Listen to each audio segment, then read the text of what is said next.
ಸ್ವಲ್ಪ ನಿಜ ಹೇಳ್ತೀವಿ, ಸ್ವಲ್ಪ ಸಾಲ ಆಗಿದೆ, ಇಬ್ರಿಗೂ ಮದುವೆ ಮಾಡಿ ಸ್ವಲ್ಪ ಸರಿ. ನಾವು ಕೆಲ್ಸಕ್ಕೆ ಹೋಗ್ತಾ ಇದ್ದೆ, 15 ರೂಪಾಯಿ ಸಂಬಳ.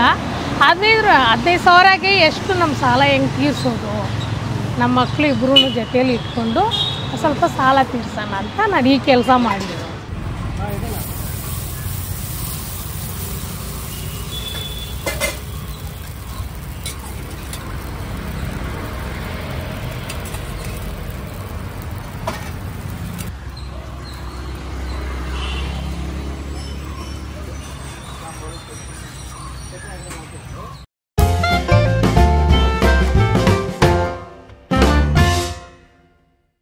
ಹಾಯ್ ಹಲೋ ನಮಸ್ಕಾರ, ಎಲ್ಲರೂ ಹೇಗಿದ್ದೀರಾ? ಚೆನ್ನಾಗಿದ್ದೀರಾ ಅಂದ್ಕೊಂಡು ನಾನು ಕೂಡ ಸೂಪರ್ ಆಗಿದ್ದೀನಿ. ನಾನಿವತ್ತು ಆವಲಹಳ್ಳಿ BDA ಪಾರ್ಕ್ ಇದೆಯಲ್ಲ, ಅದರ ಆಪೋಸಿಟಲ್ಲೇ ವಿನಾಯಕರ ಫಾಸ್ಟ್ ಫುಡ್ ಅಂತ ಇದೆ.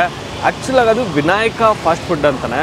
ಇವರು ತಮಿಳ್ನವರು, ಸೊ ಆ ಸ್ಲ್ಯಾಂಗ್ ಇದೆಯಲ್ಲ, ಸೊ ಹಾಗಾಗಿ ಅದನ್ನು ಹಾಗೆ ಕ್ಯಾರಿ ಮಾಡಿಬಿಟ್ಟಿದ್ದಾರೆ. ಸೊ ವಿನಾಯಕರ ಫಾಸ್ಟ್ ಫುಡ್ ಅಂತಲೇ ಇದೆ, ನಾವು ವಿನಾಯಕ ಫಾಸ್ಟ್ ಫುಡ್ ಅಂತಲೇ ಕರೆಯುವ. ಹಾಗೂ ತುಂಬ ಜನ ತಮಿಳ್ನವ್ರ ಹೋಟ್ಲ್ ಅಂತಲೂ ಕರೀತಾರಂತೆ. ಎಲ್ಲಿದೆಯಾ ಮಗ, ತಮಿಳ್ನವ್ರ ಹೋಟ್ಲ್ ಹತ್ರ ಇದನ್ನು ಬರೋ ಅಂತಾರಂತೆ. ಸೊ ಆ ರೀತಿಯೂ ಫೇಮಸ್ ಆಗಿದೆ. ಕಳೆದ 1.5 ವರ್ಷಗಳಿಂದ ನಡೆಸ್ತಾ ಬರ್ತಾಯಿದ್ದಾರೆ. ಬೆಳಗಿನ ಟಿಫನ್ನು ಸಿಗುತ್ತೆ, ಅಂದರೆ ಬೆಳಗಿನ ಉಪಹಾರನೂ ಸಿಗುತ್ತೆ, ಹಾಗೂ ಮಧ್ಯಾಹ್ನದ ಊಟನೂ ಸಿಗುತ್ತೆ. ಕಂಪ್ಲೀಟಾಗಿ ತಮಿಳ್ನಾಡು ಶೈಲಿ ಅಂತೆ. ಪೂರಿ ಆಗಿರ್ಬೋದು, ದೋಸೆ ಆಗಿರ್ಬೋದು, ಚಟ್ನಿಗಳು ವಿಭಿನ್ನವಾಗಿರುವಂಥದ್ದು. ಅಂದರೆ ಕೆಂಪು ಚಟ್ನಿ ಅಂದರೆ ತಮಿಳ್ನಾಡಲ್ಲಿ ಮಾಡುವಂಥ ಶೈಲಿನೇ ಸ್ವಲ್ಪ ವಿಭಿನ್ನವಾಗಿರುತ್ತೆ. ಸೊ ಆ ಥರ ನಿಮಗಿಲ್ಲಿ ಚಟ್ನಿ ಸಿಗುತ್ತೆ. ಇನ್ನು ವಾಂಗಿಬಾತು ಸಿಕ್ಕಾಬಟ್ಟೆ ಫೇಮಸ್ ಅಂತೆ.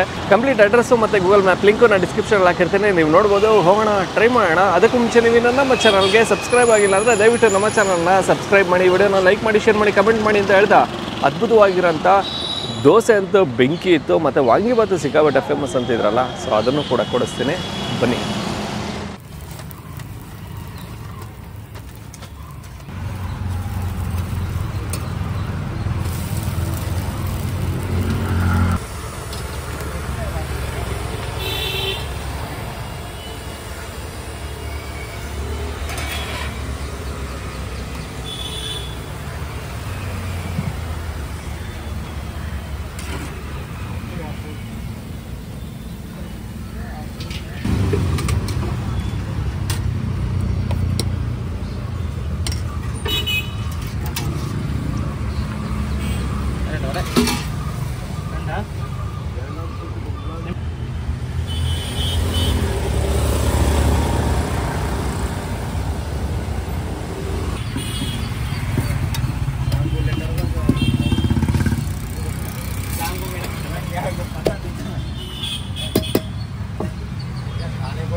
ಅಮ್ಮ ನಮಸ್ತೆ. ಹೇಳಿ ಸರ್. ಅಮ್ಮ ತಮ್ಮ ಹೆಸರು? ಉಷಾ ಅಂತ. ಉಷಾ ಅವರು. ಅಮ್ಮ ಯಾವಾಗಿಂದ ಶುರುವಾಗಿದ್ದು ವಿನಾಯಕರ ಫಾಸ್ಟ್ ಫುಡ್? ಇದು 1.5 ವರ್ಷ ಆಯಿತು ಸರ್. ನಮ್ಮದು 1.5 ವರ್ಷ ಆಯಿತು. ಓಕೆ. ತುಂಬ ಜನ ಇಷ್ಟಪಟ್ಟು ಬರ್ತಾರೆ, ನಮಗೂ ವ್ಯಾಪಾರ ಆಗ್ತದೆ, ಚೆನ್ನಾಗಿ ಮಾಡಿ. ಅಮ್ಮ ಏನೇನೆಲ್ಲ ಸಿಗುತ್ತೆ ಇಲ್ಲಿ? ವಡೆ, ಇಡ್ಲಿ, ವಡೆ, ದೋಸೆ, ಪೂರಿ, 3 ರೈಸು, ಚಿತ್ರಾನ್ನ, ವಾಂಗಿಬಾತು, ಪಲಾವ್, 3 ರೈಸು ಬೆಳಗ್ಗೆ. ಪೂರಿ ಸಿಗುತ್ತೆ, ದೋಸೆ ಸಿಗುತ್ತೆ. 5 ರೂಪಾಯಿ ಒಂದು ವಡೆ, 10 ರೂಪಾಯಿ ಇಡ್ಲಿ, 20 ರೂಪಾಯಿ ದೋಸೆ, ಒಂದು ಪೂರಿ 10 ರೂಪಾಯಿ. ಪೂರಿ 10 ರೂಪಾಯಿ. ಓಕೆ. ಅಮ್ಮ ಕಂಪ್ಲೀಟ್ ಆಗಿ ತಮಿಳ್ನಾಡು ಶೈಲಿನ? ಹೌದು, ತಮಿಳ್ನಾಡು ಸ್ಟೈಲೇ. ಓಕೆ. ಚಟ್ನಿ ಸಾಂಬಾರು ಮಾಡ್ತೀವಿ, ಪಲ್ಯ ಮಾಡ್ತೀವಿ ಪೂರಿಗೆ, ಮತ್ತೆ ಕೆಂಪು ಚಟ್ನಿ ಮಾಡ್ತೀವಿ. ಅದು ಇಷ್ಟಪಡ್ತಾರೆ ಜನಗ, ಕೆಂಪು ಚಟ್ನಿ ಬೇಕೇ ಬೇಕು ಅಂತ ದಿವಸ ಅದು ಮಾಡ್ತೀವಿ. ಎಲ್ಲರೂ ತಮಿಳವ್ರ ಹೋಟ್ಲ್ ಹತ್ರ ಬನ್ನಿ ಅಂತ ಫೋನ್ ಮಾಡಿ ಕರೀತಾರೆ. ತುಂಬ ಚೆನ್ನಾಗಿದೆ ಇಲ್ಲಿ ನಾಷ್ಟ, ಇಲ್ಲಿ ಬಂದು ಮಾಡಿ ಅಂತ ಒಬ್ರು ಮಾಡ್ಬಿಟ್ಟು ಹೋದ್ರೆ ಅವ್ರು 4 ಜನ ಕರ್ಕೊಂಡ್ ಬರ್ತಾರೆ. ವಾಂಗಿಬಾತು ಬಹಳ ಇಷ್ಟಪಡ್ತಾರೆ ಅಂತ. ಹೌದು, ವಾಂಗಿಬಾತನೇ ತುಂಬ. ಒಂದ್ ದಿವಸ ಮಾಡ್ಲಿಲ್ಲ ಅಂದ್ರೂ ಕೇಳ್ತಾರೆ, ಯಾಕಪ್ಪ ವಾಂಗಿಬಾತ್ ಅಂತ. ಆಮೇಲೆ ಪುಳಿಯೋಗರೆ ಮಾಡ್ತೀವಿ, ಅದು ಇಷ್ಟ ಮಾಡ್ತಾರೆ. ವಾಂಗಿಬಾತ್ ಇಲ್ಲ ಅಂದ್ರೆ ಪುಳಿಯೋಗರೆ ಮಾಡ್ತೀವಿ, ಅದು ಇಷ್ಟಪಟ್ಟು ಮಾಡ್ತಾರೆ. ಸೂಪರ್. ಅಮ್ಮ ಯಾವಾಗಿಂದ ಶುರುವಾಗಿದ್ದು? ಇದು ಆಯ್ತು ಎಷ್ಟಪ್ಪ 1.5 ವರ್ಷ ಆಯ್ತು. 1.5 ವರ್ಷ ಆಯ್ತು. ಡೇಟ್ ಗೊತ್ತಿಲ್ಲ ನನಗೆ. 1.5 ವರ್ಷ ಆಯ್ತು. 1 ವರ್ಷ ಮುಗೀತು. 1 ವರ್ಷ ಕಂಪ್ಲೀಟ್ ಆಯ್ತು. 1.5 ವರ್ಷ ಆಯ್ತು. ಅಮ್ಮ ಹೆಂಗೆ ಶುರುವಾಗಿದ್ದು ಒಂದು ಸ್ಟ್ರೀಟ್ ಫುಡ್ ಶುರು ಮಾಡೋಣ ಅಂತ ಪ್ಲಾನ್ ಹೆಂಗೆ ನಿಮಗೆ ಬಂದಿದ್ದು? ಹೌದಾ ಸರ್, ನಾನು ನಮ್ಮ ಮನೆಯಿಂದಾನೆ ತುಂಬಾ ಅಡುಗೆ ಚೆನ್ನಾಗಿ ಮಾಡ್ತೀವಿ ಅಂತ ನಮ್ಮ ಮನೆಯವ್ರು ನನ್ರಿಗೂ ಎಲ್ರಿಗೂ ಗೊತ್ತು. ಚಿಕ್ಕ ವಯಸ್ಸಿಂದ ನನ್ಗೆ ಅಡುಗೆ ಮಾಡೋದು ತುಂಬಾ ಇಷ್ಟ. ನಮಗೆ ಅಮ್ಮನ ಮನೆಯಿಂದ 10 ವಯಸ್ಸಿಂದ ನಮ್ಮ ಅಮ್ಮಗೆ ಹುಷಾರಿಲ್ಲ ಅಂದ್ಬಿಟ್ಟು ಅವಾಗಿಂದ ಅಡುಗೆ ಮಾಡೋಕೆ ಶುರು ಮಾಡಿಬಿಟ್ಟೆ. ಎಲ್ಲಾನು ನಮ್ಮ ಸ್ವಂತ ಬಂತ ಯಾವುದು ಫಂಕ್ಷನ್ ಆದ್ರೂ 20 kg 30 kg ಮಾಡ್ಬೇಕಂದ್ರೆ ನನಗೆ ಹೇಳೋದು. ಅದರಿಂದ ನನಗೂ ನಮ್ಮ ಮನೆಯಲ್ಲಿ ನಮ್ಮ ಮಕ್ಳಿಬ್ರಿಗೂ ಮದುವೆ ಆಗಿದೆ. ಸ್ವಲ್ಪ ನಿಜ ಹೇಳ್ತೀವಿ, ಸ್ವಲ್ಪ ಸಾಲ ಆಗಿದೆ ಇಬ್ರಿಗೂ ಮದುವೆ ಮಾಡಿ. ಸ್ವಲ್ಪ ಸರಿ ನಾವು ಕೆಲ್ಸಕ್ಕೆ ಹೋಗ್ತಾ ಇದ್ದೆ. 15 ರೂಪಾಯಿ ಸಂಬಳ. 15 ಸಾವಿರಗೆ ಎಷ್ಟು ನಮ್ಮ ಸಾಲ ಹೆಂಗೆ ತೀರ್ಸೋದು? ನಮ್ಮ ಮಕ್ಕಳು ಇಬ್ಬರೂ ಜೊತೆಯಲ್ಲಿ ಇಟ್ಕೊಂಡು ಸ್ವಲ್ಪ ಸಾಲ ತೀರ್ಸೋಣ ಅಂತ ನಾನು ಈ ಕೆಲಸ ಮಾಡಿದ್ರು. ನಿಜ ಹೇಳಿ. ಏನು ಕೆಲಸದಲ್ಲಿದ್ರಿ ನೀವು ಅವಾಗ? ನಾವು ಒಂದು ಆಫೀಸಲ್ಲಿ ಸರ್ ಟೀ ಕಾಫಿ ಮಾಡೋದು ಸರ್. ನಾವು ಮನೆ ಊಟ ಇಲ್ಲೇ ಬೆಳಗ್ಗೆ ನಾಷ್ಟ ಮಧ್ಯಾಹ್ನ ಊಟ ನಾವು ತಿಂತೀವಿ. ಚೆನ್ನಾಗಿ ಮಾಡ್ತೀವಿ, ನೀಟಾಗಿ ಮಾಡ್ತೀವಿ. ಚೆನ್ನಾಗಂತ ಮಾಡಲ್ಲ, ನಮ್ಮ ಮನೆ ಥರ ನಾವು ಮಾಡ್ತೀವಿ. ನಮ್ಮ ಮನೆಯಲ್ಲಿ 3 ಮಕ್ಕಳು 2 ಸೊಸೆ ಇದ್ದಾರೆ, ಯಜಮಾನ್ರು ಇದ್ದಾರೆ. ಎಲ್ರಿಗೂ ಇಲ್ಲಿ 2 ಟೈಮ್ ಊಟ, ನಾಷ್ಟ ಮಧ್ಯಾಹ್ನ ಊಟ ಇಲ್ಲೇ ಮಾಡ್ತೀವಿ. ರಾತ್ರಿಗೆ 1 ಟೈಮ್ ಮಾತ್ರ ಮನೇಲಿ ಏನಾದರೆ ಮಾಡ್ಕೊತೀವಿ. ಅದಕ್ಕೋಸ್ಕರ ಚೆನ್ನಾಗಿ ಮಾಡ್ತೀವಿ. ಅಮ್ಮ ನೀವು ಮೂಲತಃ ಯಾವ ಊರು? ನಾವು ಹುಟ್ಟಿ ಬೆಳೆದಿದ್ದಲ್ಲ ಇಲ್ಲೇ. ಅಪ್ಪ ಅಮ್ಮ ಊರು. ನಾನು ಇಲ್ಲೇ ವಾಣಿವಿಲಾಸಲ್ಲಿ ಹುಟ್ಟಿದ್ದು. ಬೆಂಗಳೂರು. ಅಪ್ಪ ಅಮ್ಮ ಊರಿಂದ ಬಂದವ್ರೆ. ನಾನು ಇಲ್ಲಿ ಹುಟ್ಟಿ ಬೆಳೆದಿದ್ದು. ಅಮ್ಮ ಇದು ಸ್ಟ್ರೀಟ್ ಫುಡ್ ಬರಬೇಕು ಅಂದರೆ ಯಾವ ಏರಿಯಾ ಮತ್ತು ನಿಯರ್ ಬೈ ಲೊಕೇಶನ್ ಏನಿದೆ? ಲೊಕೇಶನ್ ಅದೇ ಸರ್, ಇದು ಅವಲಲ್ಲಿ ಬಸ್ ಸ್ಟಾಪು, ಬಿಡೆ ಪಾರ್ಕ್ ಅಂತ. ಬಿಡೆ ಪಾರ್ಕ್ ಈ ಕಡೆ ಚಾಟ್ಲೆಟಿಂದ ಒಂದೇ ರೋಡ್ ಇಲ್ಲಿ ಬರ್ಬೋದು. ಥ್ಯಾಂಕ್ಸ್ ಅಮ್ಮ, thank you so much. Thank you.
So ನಾವು ಮೊದಲನೇದಾಗಿ ಎಲೆ ಮೇಲಿದ್ದು ಮರದ್ದು. ಸೊ ಮೊದಲನೇದಾಗಿ ನಾವು ದೋಸೆ ತೊಗೊಂಡಿದ್ದೀವಿ. ದೋಸೆ ಹಾಗೂ ಮಸಾಲೆ ವಡೆ ಮತ್ತು 2 ಥರ ಚಟ್ನಿ ಇದೆ, ಕೆಂಪು ಚಟ್ನಿ ಹಾಗೂ ಹಸಿರು ಚಟ್ನಿ. ಮತ್ತು ಇದಕ್ಕೆ ಸಾಗು ಕೂಡ ಕೊಡ್ತಾರೆ. ಸಾಗು ತೊಗೊಳ್ಳಿಲ್ಲ, ಮಿಕ್ಸ್ ಆಗಿಬಿಡುತ್ತೆ ಅಂದ್ಬಿಟ್ಟು. ಕೆಂಪು ಚಟ್ನಿ ಸಿಕ್ಕಾಪಟ್ಟೆ ಫೇಮಸ್ ಅಂದರೆ ತೊಗೊಳ್ಳುವ. ಮೊದಲನೇದಾಗಿ ಮಸಾಲೆ ವಡೆಯಿಂದ ಶುರು ಮಾಡೋಣ.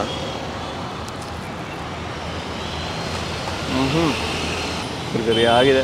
ಕಡಲೆಬೇಳೆ ಬೇರೆ ಕಟಮ್ ಅಂತ ಸಿಗುತ್ತಾ, ಅದು ಬಹಳ ಇಷ್ಟ ಆಗುತ್ತೆ. ಚೆನ್ನಾಗಿದೆ. ಈರುಳ್ಳಿ ಎಲ್ಲ ಸ್ವಲ್ಪ ಯಥೇಚ್ಛವಾಗಿ ಬಳಸಿ ಮಾಡಿದ್ದಾರೆ. ಅದ್ಭುತವಾಗಿದೆ. ಟೇಸ್ಟ್ ಅಂತೂ ಸೂಪರ್, ಮತ್ತಣಂಗೆ ಇಲ್ಲ. ನಂತರದಲ್ಲಿ ನಮ್ಮ ಗಮನ ದೋಸೆ ಮೇಲೆ. ದೋಸೆನೂ ಕೂಡ ಅಷ್ಟೇ ಚೆನ್ನಾಗಿ ಕಾಣಿಸ್ತಾ ಇದ್ದು. ಏನು ಗರಿಗರಿ ಆಗಿರುತ್ತೆ ಗೊತ್ತಾ, ಮತ್ತಿನ್ನು ತೆಳ್ಳಗೆ ಉಯ್ದಿರ್ತಾರೆ. ನೋಡೋದಕ್ಕೆ ನಿಮಗೆ ಸಕಾಲ ಕಾಣುತ್ತೆ. ಕೆಂಪು ಚಟ್ನಿ ಜೊತೆನೇ ತೊಗೊಂಬೋಣ. ಕೆಂಪು ಚಟ್ನಿ ಸ್ಪೈಸಿ ಇರುತ್ತಂತೆ, ಟ್ರೈ ಮಾಡೋಣ. ಅಬ್ಬಾ ಏನು ಸಕಾಲ ಇದೆ ಹೌದಾ. ಟೊಮೊಟೊ ಚಟ್ನಿ ಅಂದಾಗ ಎಷ್ಟೋ ಕಡೆ ಹುಳಿ ಬರುತ್ತೆ, ಇಲ್ಲಿ ಸ್ವಲ್ಪ ಖಾರ ಬರುತ್ತೆ.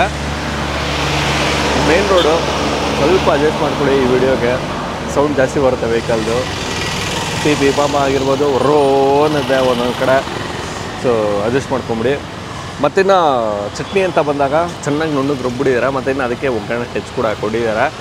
ಲೈಟ್ ಸ್ಪೈಸಿ ಬರುತ್ತೆ, ಅತಿ ಹೆಚ್ಚಿನ ಸ್ಪೈಸಿ ಏನಿಲ್ಲ. ನಾನು ಸ್ಪೈಸಿ ಅಂದ ತಕ್ಷಣ ಚಿಕ್ಕಿ ಖಾರ ಬಂದ್ಬಿಡುತ್ತೇನೋ ಅಂದ್ಕೊಂಡೆ. ಲೈಟ್ ಖಾರ ಸಿಗುತ್ತೆ, ಚೆನ್ನಾಗಿದೆ. ಮತ್ತಿನ್ನು ಟೊಮೊಟೊ ಹಣ್ಣು ಅಲ್ವಾ, ಸ್ವಲ್ಪ ಹುಳಿ ಸಿಗುತ್ತೆ, ಚೆನ್ನಾಗಿದೆ. ಚಟ್ನಿ ಕೂಡ ಸೂಪರ್. ಇನ್ನು ಹಸಿರು ಚಟ್ನಿ,